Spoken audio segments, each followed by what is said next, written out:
They say when life gives you lemons, make lemonade. Life handed Jess Armstrong something much more sour.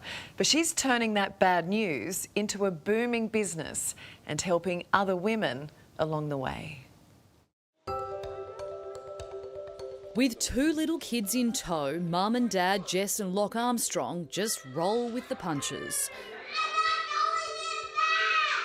But in April last year, this Melbourne family began the fight of their lives.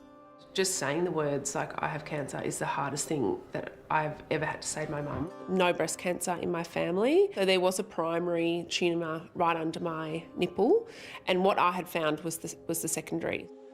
At the time, Daisy was 5, Jock just 3. Your mama bear comes out and you can definitely... I felt like I was much better at holding it together in front of them. Jess endured 6 months of aggressive chemotherapy.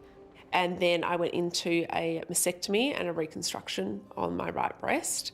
It does take a lot of your femininity as well. You know, you lose your hair, you lose your eyebrows.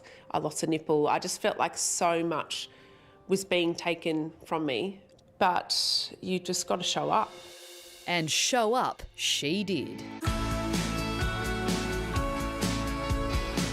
This is awesome. Jessica Armstrong, founder of Fuka. Fuka. Fuka. Fuka. Fuka. So Fuka stands for FU cancer. Chemotherapy does have a wide range of side effects. It came out in my skin as I had deeply sensitised skin, to the point where sometimes I couldn't even touch it. And it was flaky, red, very, very dry. Pre-diagnosis, one of the few things this busy mum did for herself was her daily skincare routine. And everything that I used to use, I just couldn't use anymore. It would burn, it would sting. Chemotherapy is notorious for not just affecting cancer cells, but really affecting every cell in the body.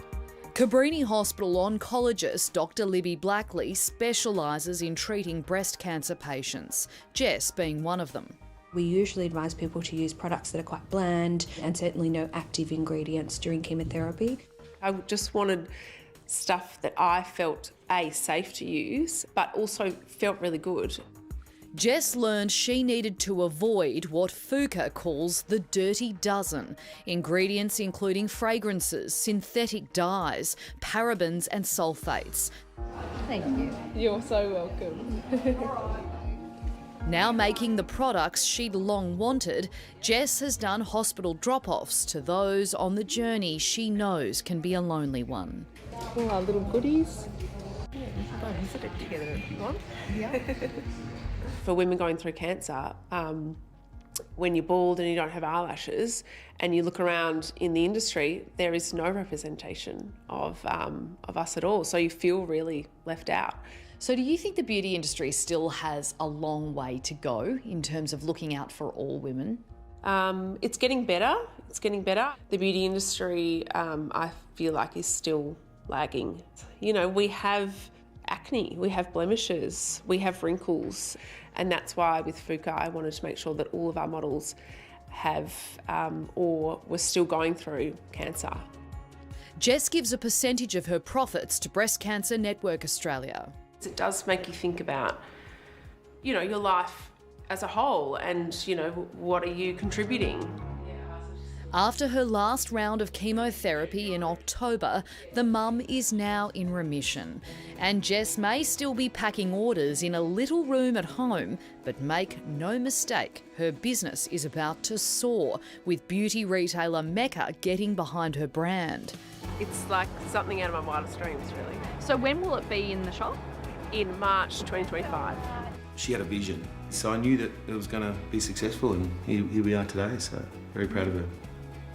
I've learnt so many things, but I think the main one is just resilience and how, if you do feel like you're at rock bottom or you've been through a really hard time, the ability for the human spirit to pick yourself back up. Well, what a message and what an inspiration you are, Jess. Wishing you and your beautiful family all the very best and huge success with the business.